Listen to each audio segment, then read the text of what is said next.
Hey guys, for anyone who isn't aware around here, I am a massive fan of heavy metal. But it occurred to me the other day that I've never dedicated an entire video to going over the entire catalogue of music that led me to becoming a metalhead. Until today. That's exactly what this video is going to be doing. It's going over all of the albums that shaped my music taste as I know it today. There are a million trillion albums that I could have mentioned in this video, but I wanted to narrow it down to the most significant ones that pushed me forward towards the extreme music taste that I do indeed have, which is why I'm going to be limiting myself to one album per band if I can. There are going to be occasions where there might be repeats of bands here and there, but I've done my best to narrow down the list from 527 to about 30-ish albums here, which I'm going to be talking about. But yeah, like most metalheads, my metal journey started with GNR, Appetite for Destruction. You can call this album overrated as much as you damn like. You aren't going to take this thing away from me. Yeah, the superhero films can play Paradise City and Welcome to the Jungle and Sweet Child of Mine. That won't detract from the greatness that this album has beyond those songs. The deep cuts, in fact, are the tracks that are my favourite on here. Mr. Brownstone, Rocket Queen, My Michelle. This album is just packed to the brim with bangers, and this was my holy bible of rock and roll. And the fact that I still love it to this day is a testament to its staying power, I reckon. The reason I got into it is because of my upbringing through my dad's taste in rock and roll. My mum would listen to rock and roll as well, but it was my dad that was listening to Motorhead, Status Quo, AC/DC, ZZ Top, The Kinks, Madness, even though that's more ska, Blondie, Alice Cooper, Black Sabbath even. But his favourite band was always Queen. Queen was also my mum's favourite band too, to give her credit. And there are a lot of albums I could have picked for this spot, but I think Queen's The Miracle is the one that had the biggest impact on me growing up. It being one of their heavier albums definitely entranced me, definitely hooked me in. A lot of the tracks on here are tracks that I was just obsessed with growing up. The Invisible Man, I Want It All, Scandal, The Miracle. It's amazing. Even beyond like the greatest hits, like Was It All Worth It, Rain Must Fall, Party. It's just a cracking album front to back. I could have put like Night of the Opera in here, or The Game, or The Works, or like Innuendo or something, but this is the one that left the biggest mark on my music taste growing up. So I owe so much to this album. As a young lad, my parents would be working past school hours a lot, which meant they had a childminder, a babysitter, to pick me up from school and take me to their house until my parents got off work. And this childminder, she had a husband. He was a drummer in a few bands, and he wore denim, leather. Essentially what I'm saying is he was a cool dude. And at the front door of their house, I remember a glass cabinet under lock and key, and I would try so desperately to look through and see what DVDs and CDs were in that cabinet, because when you're a young kid, you want to get at whatever you're not allowed to have, and that whatever was in there was the secret sauce that I wasn't allowed as a wee lad under the age of 10 at this point, which is crazy to think about when you consider the next album I'm going to mention. But I remember in that glass cabinet, I read The Spine, Slayer, Raining Blood. Now at this stage in my life, YouTube was coming about. I was watching mostly Lego videos, maybe I think Minecraft videos might have been around this time, but YouTube was basically my source to the internet. I read The Spine of this thing, and I searched it up on YouTube on my pathetic little iPod Touch that I had at the time. It doesn't work anymore, but this is the original one. But I saw this in the CD rack behind lock and key, and I thought, what is this? So I searched it, and I found Raining Blood, Angel of Death, Jesus Saves, Piece by Piece. For lack of a better word, I was frightened. This music was too heavy for me at the time.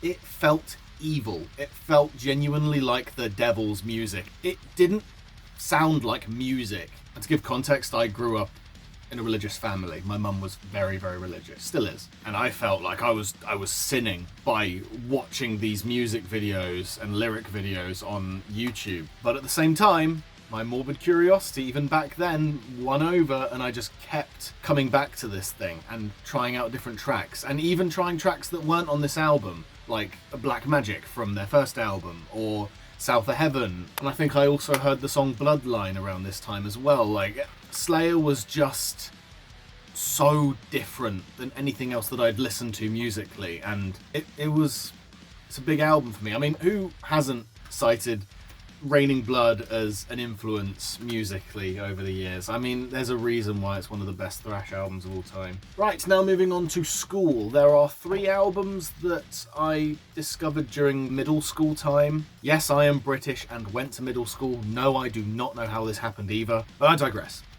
I had a friend at school who was into a similar music taste as me. We'd play video games together and often whack on like AC/DC, Guns N' Roses, Alice Cooper.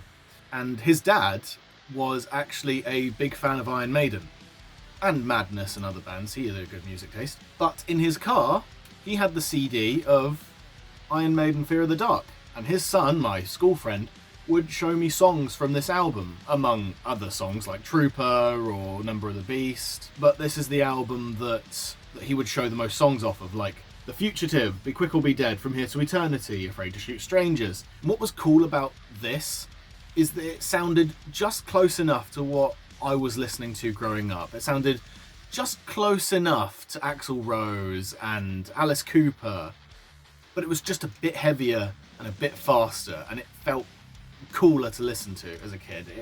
Yeah. And also, big scary monster on the cover. I remember during homework club just trying to sketch this thing out on my notebook, or my school planner, I should say. And yeah, it's an album that I still cite as a big influence on my life in general. There are so many tracks on here that have been with me for so many years. Right, I'll go through these next 2 entries a bit faster because they're not necessarily metal or even rock, but they did lead me down the path of guitar-centric music and heavier, like more drum and bass music. First one I want to mention is Green Day's American Idiot. Another very eye-rolling obvious pick probably for my age group, but my age group was obsessed with this album. American Idiot was a song that would be at every school disco. Everybody's iPod Nano would be playing songs off this album, and so you couldn't escape this thing if you tried. It was heavy, and it was fast, and it was fun. I love Homecoming.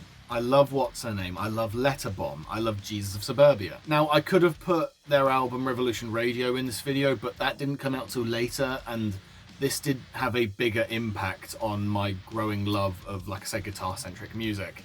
So I had to really give credit to this one because the credit was due. The other one I want to mention is Killer's Hot Fuss. Like I say, this one my generation was obsessed with, like Somebody Told Me, Mr. Brightside. But there are so many good songs on here beyond those hits that everyone fucking heard. Jenny Was a Friend of Mine, Smile Like You Mean It, all these things that I've done, Midnight Show. I don't know, I really liked it, and yeah, like I say, it nurtured that growing love of heavier music, even if this album itself wasn't necessarily heavy. Right, the next entry I need to mention is not something I own physically, but deserves a mention. It is the Call of Duty Zombies soundtrack. I'll put a photo of it here. This game was a big deal for me, and its soundtrack was a big deal as well, because a lot of the soundtrack was made up of metal. Metal music, for lack of a better word. Songs like 115, Beauty of Annihilation, Paradalia. This soundtrack did so much for me in terms of growing my love of heavy, fast music. The song 115 specifically was a banger. But there was another track on this soundtrack called Not Ready to Die by a band unbeknownst to me at the time, but would later become my favourite band, Avenged Sevenfold. They made a single for the Call of Duty game, Not Ready to Die. They would also make appearances on the Black Ops 2 Zombies soundtrack with Carry On, and their Shepherd of Fire song would be featured on their 4th DLC pack. But the fact that this soundtrack put me on to what would later be my favourite band of all time just shows the impact that it had on me, even without the litany of metal music that was on there that wasn't by the band that I would grow to love so much. Like I say, this entry could have included any of the Black Ops Zombies games, like World at War 1, 2, 3 or 4 of the Black Opses. The Black Ops 1 soundtrack came at the right time, and like I say, put me on to my favourite band. Speaking of, I was shuffling through heavy rock metal songs on this iPod Touch on YouTube, and I was recommended a song called Walk by Avenged Sevenfold. I thought, hey, that's that band that was in the Call of Duty Zombies soundtrack. And so I was obsessed with that song. Enter Diamonds in the Rough, where that song, their cover of Walk, was featured, which is part of the reason why I'm mentioning this one here now, even though I wouldn't be formally introduced to Avenged Sevenfold until I think a year later by Kane. There are tracks on here that I discovered earlier on, like I say, the cover of Walk, and also Flash of the Blade, which was an Iron Maiden cover, which I found first and then discovered the cover of it on here. And yeah, Avenged Sevenfold is my favourite band, and I could have put any of their albums in this video, or all of their albums in this video, because every single one of their albums up to a point did have such a significant impact in growing my love of metal music. Like Hail to the King, I bought that album the day it came out on iTunes. I could have put Nightmare on there, I could have put City of Evil, their self-titled, I could have put Waking the Fallen,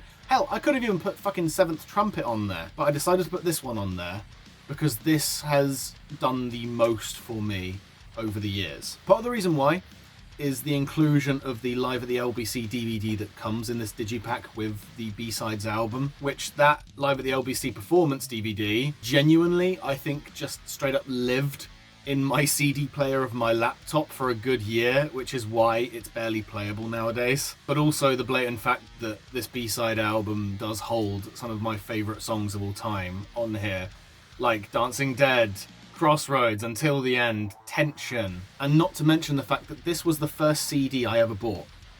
This is the first physical CD, and this is the original one as well. It has been through a lot with me, and yeah, this has done so much for me, so much. Shout out to the deluxe version that came out in 2020, which had stuff like St. James and 4am, and a cover of Paranoid, which we'll get to that, don't worry.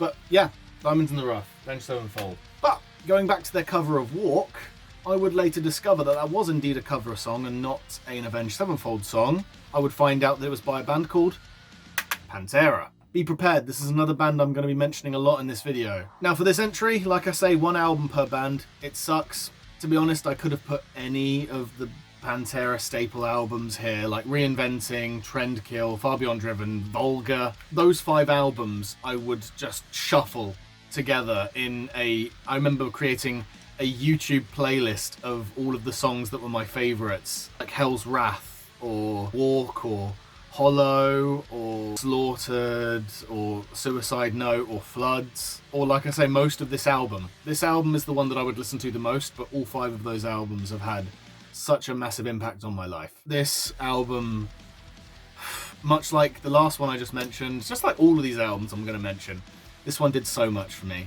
But yeah, I'll stop talking about Pantera now, for a little while at least. Actually, I tell a lie.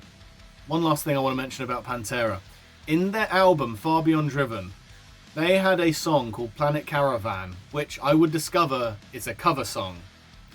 A cover song originally written by Black Sabbath. Now, I would discover this album basically by necessity, because by this time I already knew the Planet Caravan song, and also I would have discovered the Avenged Sevenfold cover song of Paranoid, which I was pointed out by my dad wasn't an Avenged Sevenfold song, it was a Black Sabbath song. So I'm like, who the fuck is Black Sabbath? And I didn't know at the time, but I'd already heard War Pigs because of my dad's music taste, and also Iron Man because it's Iron Man. But Electric Funeral, Hand of Doom, Fairies Wear Boots, Rat Salad, this album's killer. I don't really need to fight its corner. Everyone knows that it's one of the most influential metal albums of all time. So I'm going to leave it there. Everyone knows Paranoid. Right, so around this time, I'm about 11 years old at this point. Now we move on to the section of albums and songs that I would discover through movie soundtracks. First one I want to mention, around this time, I was big into horror movies. And there was a horror movie that came out not too long ago, at the time, called Cabin in the Woods. And in that soundtrack, there was a lovely little song called Last by 9 Inch Nails. When I watched that film and the credits rolled and Last blasted in my eardrums, I was like, what the fuck is this? Like, I'd heard Slayer, I had heard Pantera. It's nothing compared to what I listen to now in terms of intensity, but I was fucking blown away. Last by 9 Inch Nails was a song that changed my life single-handedly, just for that song. But, like I do at this point, I go on my trusty little iPod Touch on YouTube, and I search up what the fuck was that song from Cabin in the Woods. I'd do my research, I'd come across this album, and I'd find songs like Wish, Happiness and Slavery. This album, or it's more of an EP, I don't give a shit, it's an album to me. One of the best albums of all time for me. This thing did so much for me. And sure, in this video, I could have put Ministry's Psalm 69 in there, but that wouldn't be discovered till, I want to say 2016 or 2017. So here's its honourable mention here, I guess. But no, this was my first brush with industrial.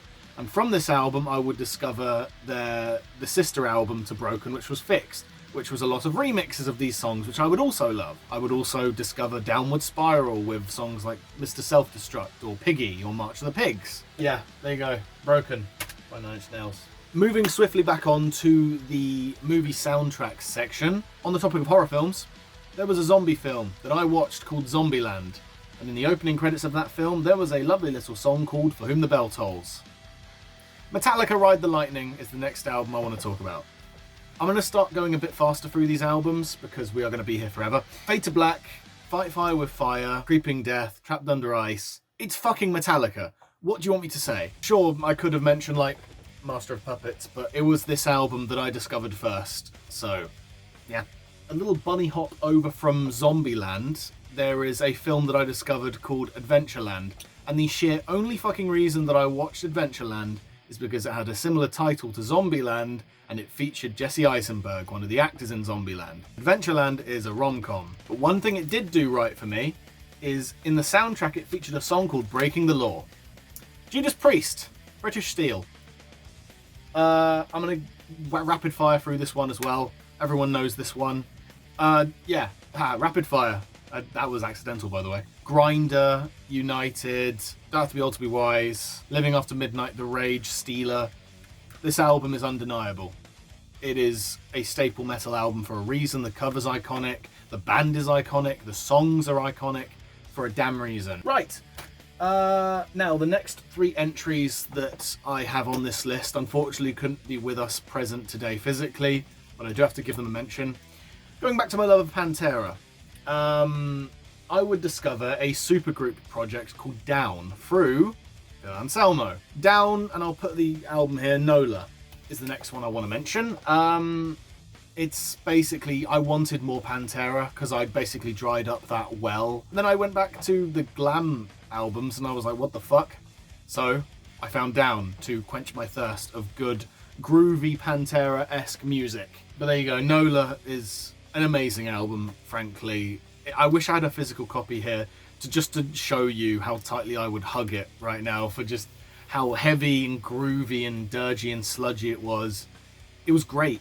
Yeah, moving on to my next entry, we have Corrosion of Conformity with Blind. How I discovered this, you ask? Well, it's because Corrosion of Conformity were some of the contributors of that supergroup, Down. I won't mention it too much because COC isn't a band that I've really stayed with throughout the years, but in my early days, this was an album that was, it was so good. It was just rocky and groovy enough to be like the stuff I grew up with, but it had that sort of like bite to it that I loved about Pantera and Down. But yeah, massive shout out to COC. Last one from this sort of section is when I was listening to Down and I looked at the lineup of members, I'd be like, who's this guy called Kirk Winstein? I soon found out.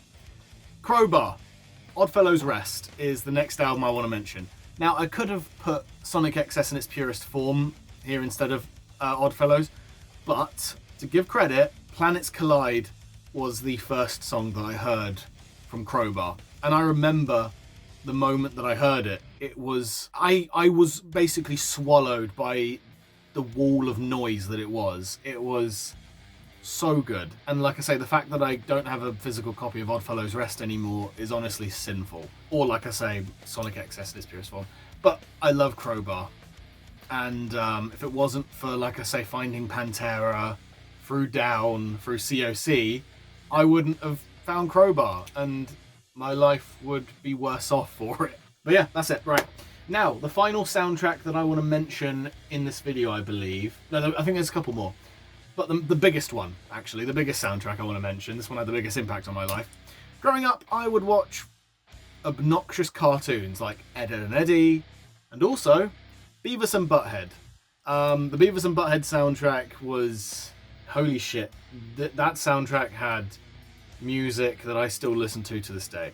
I'm just going to have to list off the amount of bands that were featured in Beavis and Butthead because the list is so long. In the Beavis and Butthead soundtrack you had Metallica, KMFDM, Iron Maiden, Ramones, Alice in Chains, Morbid Angel, Crowbar, Motorhead, Pantera, Anthrax, Soundgarden, White Zombie, REM or REM, Slayer and Napalm Death. Those are only the bands that I took note of. Some of them because I recognised their names because I've heard them before, or some because I just thought their names were fucking cool, like fucking Napalm Death, which we will get to. But thanks to that soundtrack, I would discover a lovely little delightful album called Spreading the Disease by Anthrax. To be honest, I could have put Among the Living in here, but this one has more notable tracks that I clinged on to at an earlier age. As a kid, I just called this album Madhouse, because that's how much I loved that song on this album. Armed and Dangerous, Medusa, Gung Ho, fucking Lone Justice, The Enemy, Aftershock. This album is... it's fucking Anthrax. What do you want from me? The next one I want to mention is another band that I discovered through the Beavis and Butthead soundtrack, Ramones. Now, much like Anthrax, there are a couple albums I could have put here for Ramones. I could have put Rocket to Russia, and I would have put Brain Drain on there, considering that's probably my favourite Ramones, but I didn't find that one till later. But their self-titled has the most tracks that I have a nostalgia towards. Blitzkrieg Pop, Beat on the Rat, Judy is a Punk, I Want to Be Your Boyfriend, Chainsaw, which is such a fucking obnoxious song, I loved it. Loudmouth, Let's Dance, Don't Want to Go Down to the Basement. This album's great. It is obnoxious punk rock fun, and that's why I loved it, and that's why I still love the Ramones to this day. The next one is, I watched a zombie film called Dawn of the Dead, but it wasn't the original one. It was the Zack Snyder 2004 one.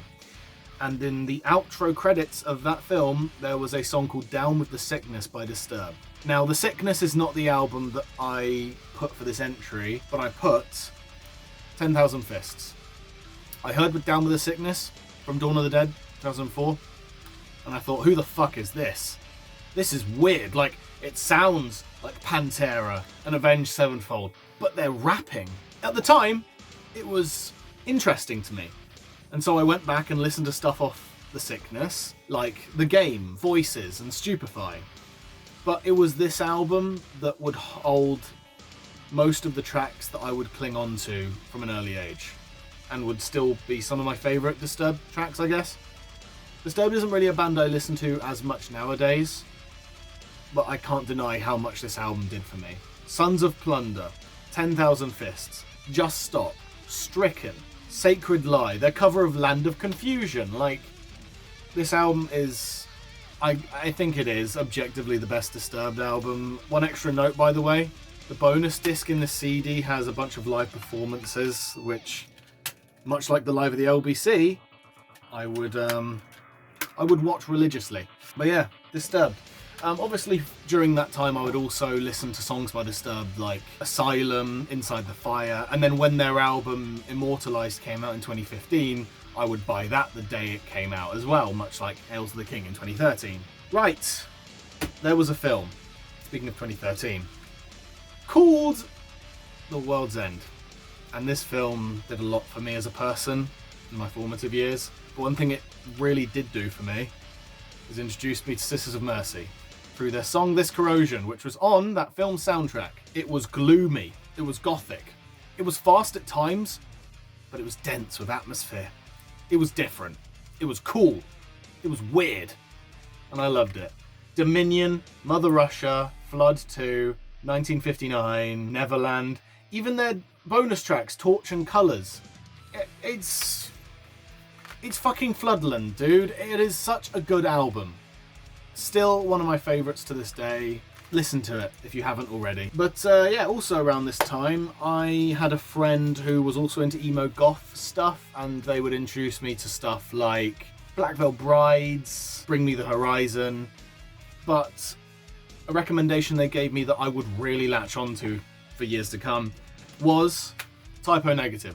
Admittedly, they showed me Bloody Kisses. They showed me Black Number 1 and Blood and Fire and their cover of Summer Breeze first.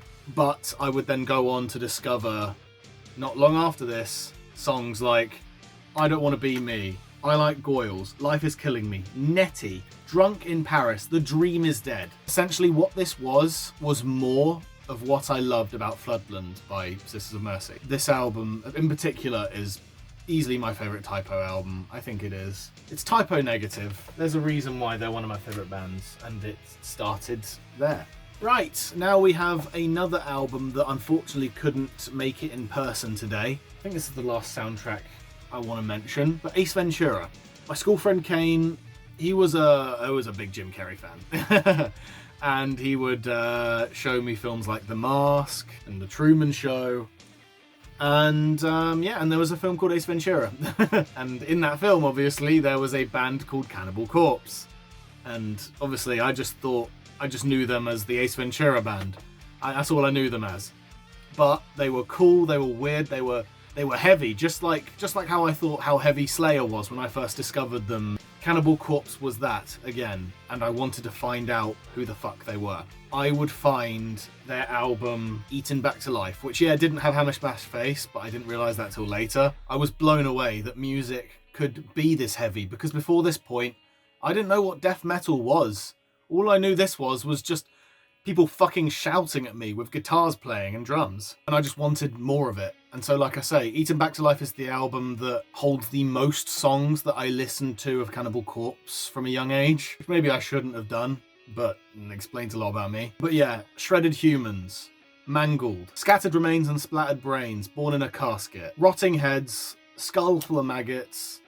Need I say more? Like, it's Cannibal Corpse, man. Like, but yeah, there you go. That was Eaten Back to Life by Cannibal Corpse. Next one I want to mention. In an interview with Jim Carrey on YouTube I watched, he mentioned, it might have been an article actually that I read. Essentially, Jim Carrey said that allegedly he was a fan of death metal and he wanted originally not to have Cannibal Corpse in his film. He instead wanted a band called Napalm Death, which was accidental that I was wearing this shirt today. Now, the album for Napalm Death that I've got for this video is Utilitarian.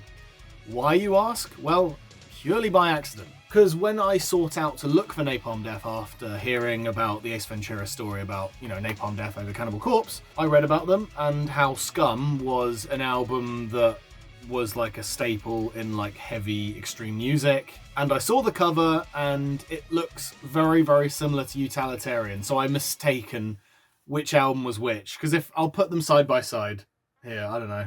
I'll put both JPEGs side by side. Utilitarian versus Scum. From a distance, from my young dumb brain, they looked very similar just based on the cover. So I just on instinct found this one first. And I'm very glad I did, because I love this one way more than Scum, and I'm not afraid to admit it. This album has a lot of my favourite Napalm Death songs of all time. Blank Look About Face, Error in the Signals, Protection Racket, Wolf I Feed, Quarantined, Fall on Their Swords, Collision Course, A Gag Reflex, Paralysis Analysis, Everyday Fucking Pox. This album was weird and heavy and scary, just like Cannibal Corpse was. And I didn't know what to think about it at the time, but it was crazy. But there you go, right. That was Napalm Death, Utilitarian. Rightio! After this, I did some research. I looked up the lineup of Napalm Death and saw in the early days, during Scum and From Enslavement to Obliteration, there was a lovely British gentleman called Bill Steer that was involved in Napalm Death. And so I think you know where this is going. Carcass is the next entry in this video. Now, Carcass is one of the only bands in this video where I have to mention more than one album. Heartwork and Surgical Steel. We'll talk about Heartwork first. Just briefly though, because everyone knows it, how good it is. Like I say, I found it because I wanted to know what else Bill Steer was doing. And I found Carcass. And like I say, I think Buried Dreams was the first song I discovered, or it might have been actually the song Heartwork itself. But suffice it to say, this album hooked me. Just in the same way that Cannibal Corpse did and Napalm Death. But where those bands were heavy and brutal and were just after intensity and fastness, what was cool about this is this had the shouty music that I liked at this time, but it was melodic, which unbeknownst to me at the time, Carcass is one of the founding bands of melodic death metal, is what people like to call it. I didn't know that at the time, but it was shouty music, but the guitars, still crooned and were mellow at times, and it took you on a musical journey. Literally, I want to say, in the same month of me discovering Carcass and Heartwork through Bill Steer, Surgical Steel came out. It was released. What year did it come out? It came out 2013, right? Yep, 2013. Yeah, within a month of me discovering Carcass, they released this album. I didn't buy it. I didn't even listen to it front to back when it came out because I wasn't consciously aware that it had come out recently when I discovered that this existed. But this is another album I have to bring up. It's basically Heartwork Part 2 for me, even though, like I say, Swan Song was an album they made between Heartwork and Surgical Steel. These albums were basically Part A and Part B for me. They always feel like the same album, but in like the best way. I don't know how to explain it, but as a kid, it made sense. This album is so good. I mean, both of them are. They're equal, which is why if I ever do a Carcass ranking, these are both going to be number one, and you cannot tell me that I can't do that. Now, we move on to another mellow death band. Once again, much like through finding Carcass through Napalm Death, I looked at the lineup of Carcass, and I found out that during the recording sessions of Heartwork, they played with a little guy called Michael Amott. He was also the guitarist of Arch Enemy. Though this isn't an album I revisit as much nowadays, it's so killer. It's undeniable. It is so good. Where I found the appeal of Carcass being a bit more melodic than Cannibal Corpse and Napalm Death, this was even more of that. There were rich, lush, upbeat melodies mixed with these harsh, brash vocals. Funnily enough, it wouldn't be till a lot later that I realised that it was a woman singing on this album. Fun fact for you. Time is Black, War Eternal, Avalanche, As the Pages Burn. This album is brilliant. Like I say, I discovered this, but around the same time I would discover some tracks from, I think, Doomsday Machine. But like I say, this is the one that I latched onto the most growing up. Right, now we've moved out of the school era. And during college, now, in my first year of college, there was a guy, I won't name him, he and I connected over our shared love of Avenged Sevenfold. And he was very much into like nu metal and like sort of like metalcore, that sort of scene. He would show me certain bands and albums from those genres, and I would show him stuff like Pantera and Disturbed. But he would show me a band that I still love to this day, Trivium. In Waves is the album I picked for this because it has the most tracks that I love to bits and listen to from a very early age. If you somehow are watching this channel and don't know who Trivium is, what the fuck? Like, I could have put Vengeance Falls as the Trivium album here because that was another one that I listened to front to back with my college friend from first year. But this is the one that I latched onto a bit more over the years, and I feel like it has had a stronger impact on me overall, so I feel like this one deserves the shout out a bit more. But also shout out to Trivium Shogun and Ascendancy as well. Like, anyway, right, speaking of metalcore, Escape the Fate. Even though this is more hardcore or emo, I guess, I don't know. Say what you will about Escape the Fate nowadays, I don't know where they are nowadays, I don't care. But you cannot deny how good this album is. Take a second to just wipe your mind of any discrimination you may feel towards a band like Escape the Fate or Escape the Fate themselves. Wipe that from your mind and please just listen to this album. It might just be pure copium and nostalgia that makes me want to still fight the corner of this band and this album more than this band. But there are so many songs on here I still love. One for the Money, Father Brother, Risk It All, Chemical Love, Until We Die, Ungrateful, Live Fast, Die Beautiful, Forget About Me. This album's so good. I don't know what to tell you. Also, This War Is Ours is a good album by Escape the Fate, but it was Ungrateful that was the album that I had my claws on it. Right, going on to the new metal he showed me. System of a Down, Toxicity. He showed me this and their self-titled, which had songs like Sweet Pea, but this is the one that had the most tracks that I love, obviously. Prison Song, obviously Chop Suey. It's a great album. It really is. It speaks for itself. If you know anything about metal in general during like the late 90s, then you'll know about this album and System of a Down at large. Another album I want to mention is Slipknot. with their self-titled. Though this would not go on to be my favourite Slipknot album, that would be Iowa, because it was heavier, thrashier, a bit closer to death metal, like the stuff that I liked in Carcass, etc. But this is the first one that I discovered and the one that I listened to the most during my first year of college. Songs like Sick, Eyeless, Surfacing, Spit It Out, and Wait and Bleed, which is my favourite track on here. Like I say, even though it's not my favourite Slipknot, it is one that really did a lot for me, growing my love of the music that I love, like I say.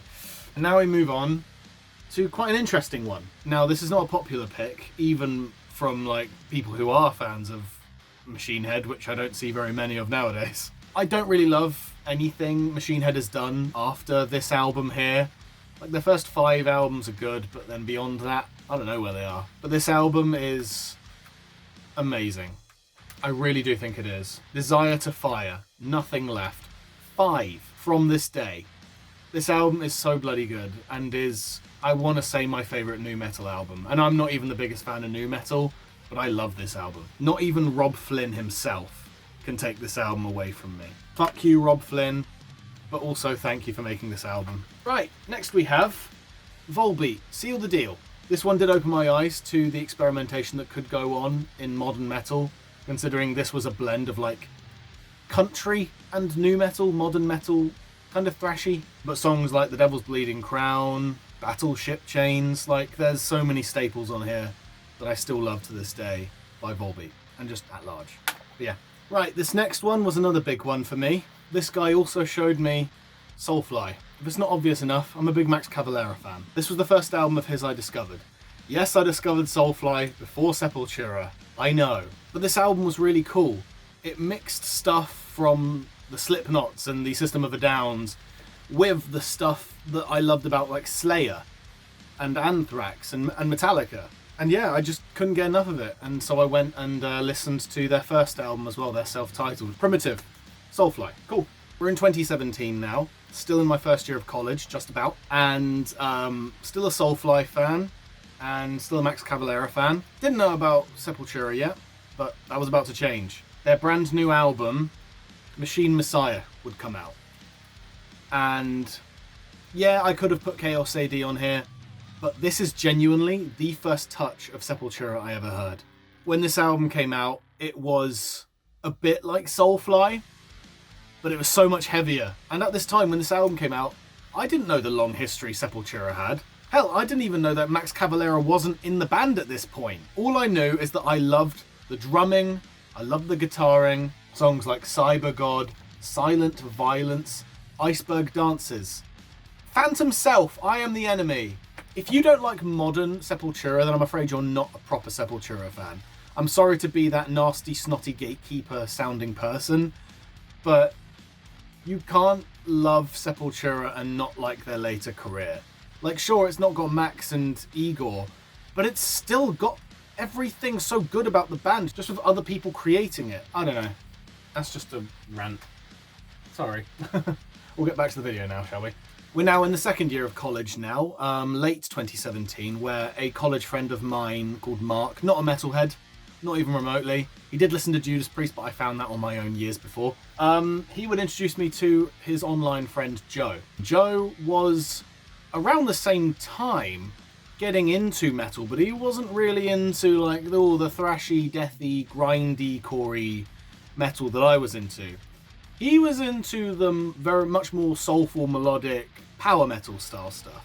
And this is the stuff that he would have a big part in introducing me to. Now for this section, I've included a couple of the big ones that he introduced me to, but I could have also mentioned Manowar's Battle Hymns, I could have mentioned Primal Fear's Rule Breaker, or I could have mentioned Halloween's Keeper of the Seven Keys. But I believe these coming albums are the ones that had the biggest impact on me that Joe introduced me to. So, the first one, Sabaton. Sabaton at Large is a band that he introduced me to, and we would put on repeat together just constantly, essentially. This has the most songs that we listen to together, like Prima Victoria, Panzer Battalion, Metal Machine, but there were other albums like The Art of War and Carolus Rex that we would listen to together a lot as well, and Heroes and The Last Stand, I believe. But this is the one that I believe that we listened to the most together. But yeah, this was a big deal. This band was a big deal, and getting me away from the shouty music. Let's have some melody in your metal. That's what this era of my music taste evolving was about, and I thank Joe for that. I really do. But the other one I want to show you is the second appearance of this band, and last probably, Painkiller by Judas Priest. I wouldn't have included this here if it didn't blow my mind when I heard it, because all I'd heard of Judas Priest before this was their early stuff. Like, I heard Killing Machine at this point, maybe, possibly Defenders of the Faith, but most definitely British Steel, which I've already mentioned in this video. And that was all your dad rock Judas Priest. That was all rock and roller, like type of, a groovy, sort of old school stuff. This was different. I think Joe discovered this one, it might have been me, but I'm going to give Joe credit for this one. Because he definitely showed me songs like Touch of Evil and Nightcrawler. And we would listen to this album. This would be mine and Joe's holy Bible during, like, I want to say the first couple months of college. We would listen to stuff like Metal Meltdown, the title track, Between the Hammer and the Anvil as well. It's Painkiller, dude. What was so crazy about it is that it wasn't the Judas Priest that I knew. I was blown away to think that it was even the same band. I think I remember saying to him, wait, hold on, this isn't Judas Priest. The two bands have the same name, and he's like, no, that's impossible. If they sounded like completely different bands. This sounded closer to Slayer than it did to British Steel, and that's what blew my mind about it. But anyway, that's enough about that. A couple quicker mentions I want to give out is Dio's Holy Diver. It's self-explanatory. Joe showed me it. He has always been a big Dio fan, and I think he discovered Dio before he even met me. But like I say, Don't Talk to Strangers, Stand Up and Shout, the title track. This album speaks for itself, it really does. But yeah, that was another one that he showed me. And in that same vein, he also showed me Black Sabbath, which, much like Painkiller, I wasn't aware that this was the same band as the one that I discovered years prior that had like Paranoid, Planet Caravan, Rat Salad, etc. This album was strange because it didn't sound like that band. It sounded closer to Holy Diver with Dio. And then obviously Joe fucking explained, no, it's the same singer. That's fucking why, you idiot. I remember during, like I say, that first year of college when me and Joe were passing each other different music to listen to, he would give me, like I say, Heaven and Hell. He would give me Painkiller, Manowar, and I in return would pass him Avenged Sevenfold. I would pass him Disturbed, Sorry Joe. I would even pass him Cannibal Corpse to his dismay, and yeah, in return he'd give me all of this stuff. Yeah, it was a good time, and a lot of good music was being discovered. Right, the last main album that I want to mention that he introduced me to was Iron Savior, The Landing. Another killer power metal album. This for a long time was like in my top 10 favourite albums of all time. It's dropped now because there are just so many damn albums I love. But Heavy Metal Never Dies, The Saviour, All of the Heroes, Are You Ready, Faster Than All, No Guts, No Glory. And yeah, this was another album that me and Joe will listen to obsessively. Right, going back towards the direction of Sabaton, I discovered, or maybe it was me and Joe that discovered together, a song that they covered called Twilight of the Thunder God. And obviously we did our research, and we discovered it was by a band called Amon Amarth. And so, how about that album? Well, it's fucking amazing and stands to be one of my favourite albums of all time. This was, I think this was the first death metal album that I showed Joe that he could get behind. I think I tried showing him Napalm Death, Carcass. Obviously he was a big proponent of lyrics that you could understand. And yeah, all power to him for that. But here, Johann's vocals were gruff enough to sound heavy and death metal-y, but clear enough to where you could actually kind of comprehend most of the lyrics a lot of the time. But this album is unstoppable. It really is so great. It's one of the best mellow death albums of all time. And yeah, we discovered it through Sabaton. Right, I don't know how I discovered this next one. I think it was just through me searching through metal forums and online places. This was one that I discovered on my own. And I discovered it, like I say, through I think a metal forum, or maybe it was a metal magazine. But it was Opeth. Obviously, I've got Ghost Reveries as the album here, but it could have been Blackwater Park. It could have been the album that I put here, but I put Ghost Reveries because I can remember the specific moment where I listened to this album the whole way through. Obviously, I'd listened to albums from front to back before this one, but this is the one where I listened to it and I realised listening to an album is an entire experience to be had. And there is a talent to cultivating a body of work musically that is coherent and ebbs and flows and takes you through a journey through the hour or so of music that an album gives you. Around this time, I think I discovered Opeth because their new album had come out most recently. I think it was Pale Communion, it could have been Sorceress, I'm not sure which. But I said, no, those album covers look weird. This one looks cool. This one looks creepy. Ghost of Perdition had the heaviness of like Carcass, of Amon Amarth, of like Cannibal Corpse, but then it would slow down to a more mellow moment and just be soothing and soft. And outside of like Avenged Sevenfold, I never really heard of many metal albums having so much diversity between experimental songs, heavy songs, mellow, ballady type of songs.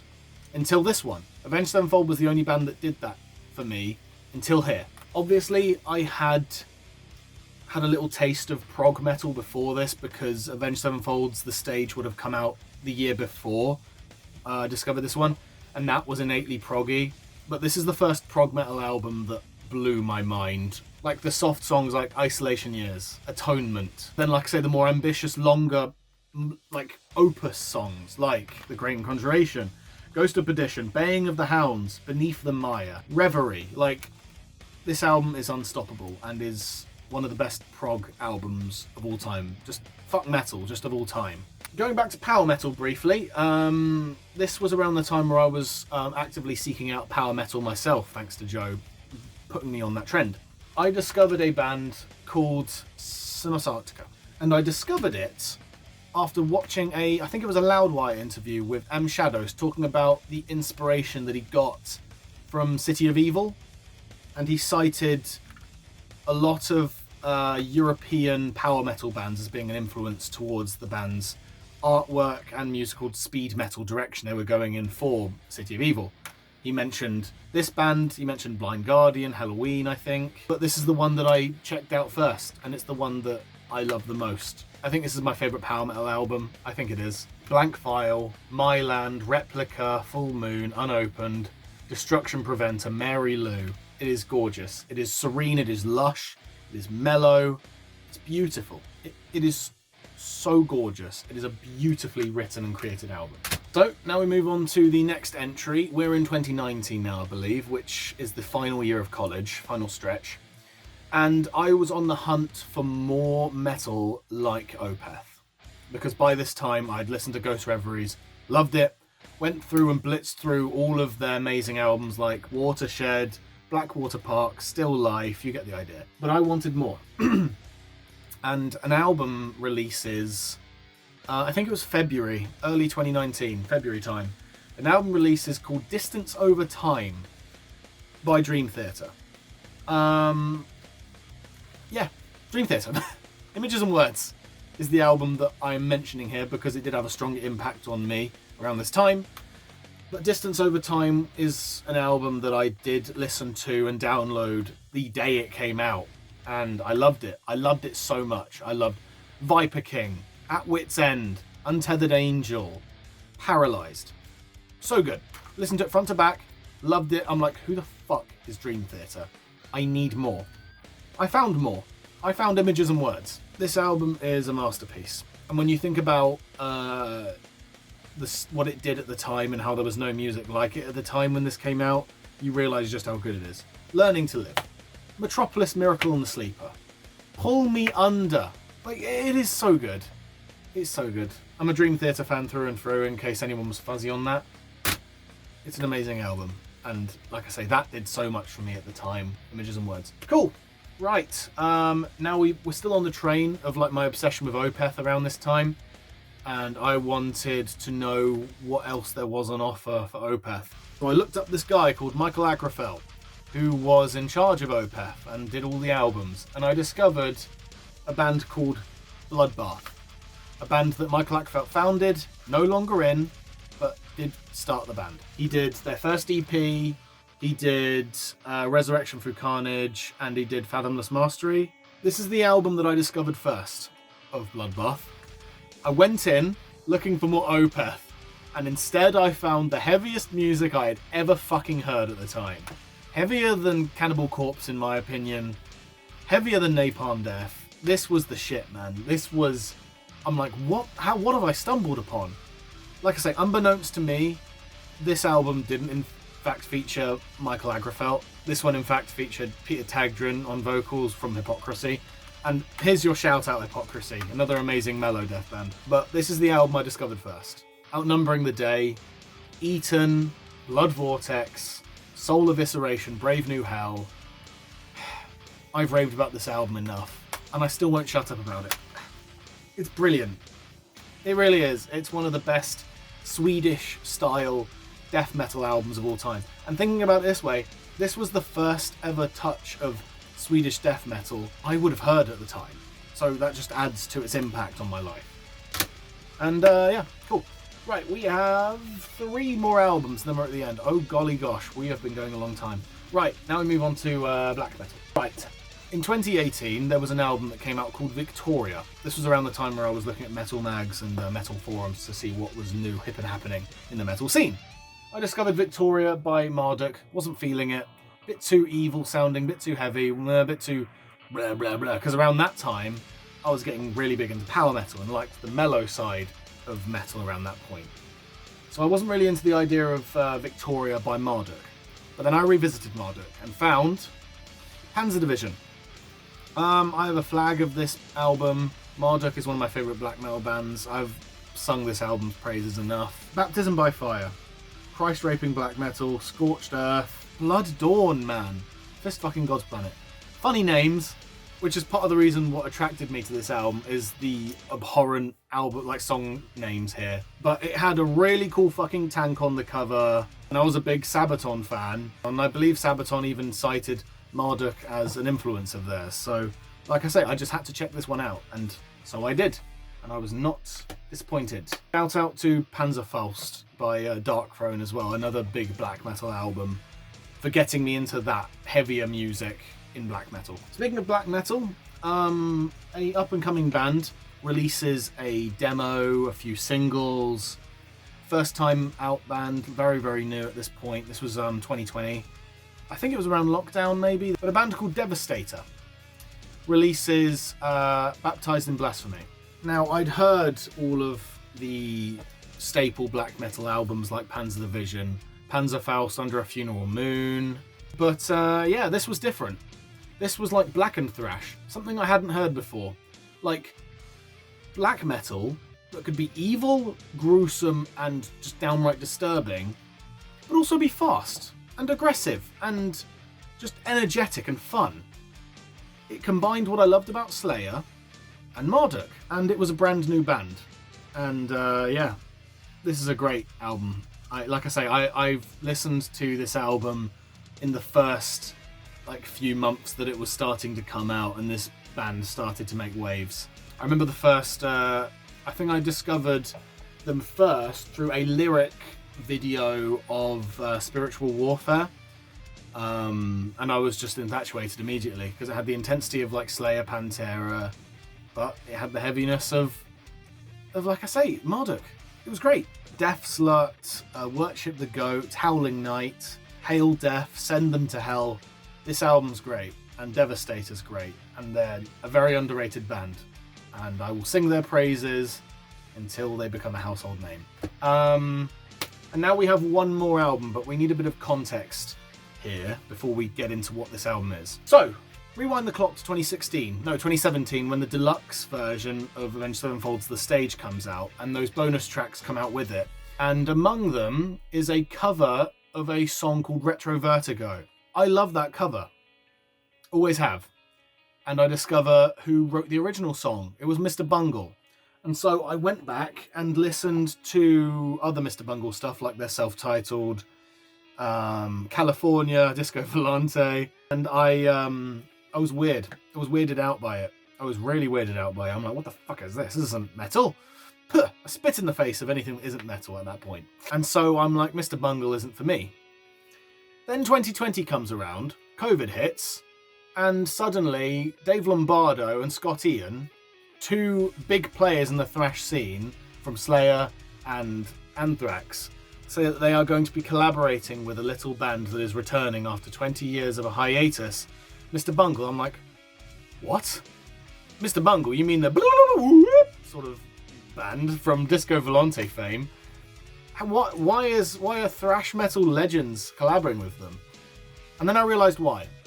They release their COVID album, The Raging Wrath of the Easter Bunny demo.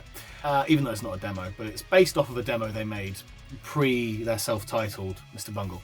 Now, I'm a Mr. Bungle fan, through and through, but I'll be the first to admit I was not about them when I first heard them. When I heard this, however, this was my shit. Heavy, fast, brutal. This was the heaviest thrash album I think I'd ever heard by that point. Yes, heavier than Slayer, Raping Your Mind, Hypocrites, Habab Spagnol, Bungle Grind, Mathematics, Spreading the Thighs of Death, Gluten for Punishment. These song names are all fun. And Mr. Bungle is so fun to listen to. And one thing I'd later realise is every album they do fits a different genre. And I would grow to appreciate the novelty that this band is.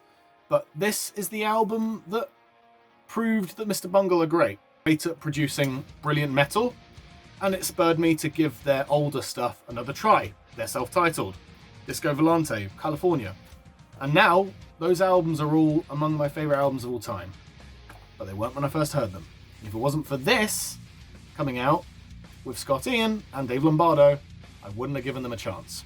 But yeah, that is now every single album that has had a significant impact in my life when it comes to my love of music growing, because by this point, around mid-2020, COVID has hit, and by this point I am outwardly and loud and proud admitting I am a metalhead to the world, much to everyone's dismay. But yeah, now that I have talked your ear off for fucking hours, I'm gonna let you guys go. But that has been my entire journey of growing to love metal music and heavy, weird music at large. Yeah, that's it, really. Sorry for rambling so much, but this was a video I've been wanting to make for a long time. This is in fact a video idea I had back in 2020 of all times, but I just kept pushing it back for some reason. But here we are, now it's out for the world to see, and now everyone knows the complete history of my growing love of metal throughout my teens and yeah, a bit into 2020 after I'd turned 20 years old. But for the most part, it's my formative years of becoming a metalhead. So yeah, that is about it. I want to say a big thank you if you made it through to the end. I also want to say the biggest thank you to all of the bands that I mentioned in this video for making all of the albums that I mentioned in this video, and to all the people in my life, both the ones I mentioned in this video and the ones I didn't, that helped me on my path, introducing me to these albums and these bands, getting me to where I am now. Because without metal music, I don't know where I'd be. I'd be a much more miserable person, that's for damn sure. But yeah, that's it. I'm going to wrap it up here at long last. This was more of a podcast than a video, but I hope you enjoyed it nonetheless. And yeah, I will hopefully see you guys in the next video. Goodbye.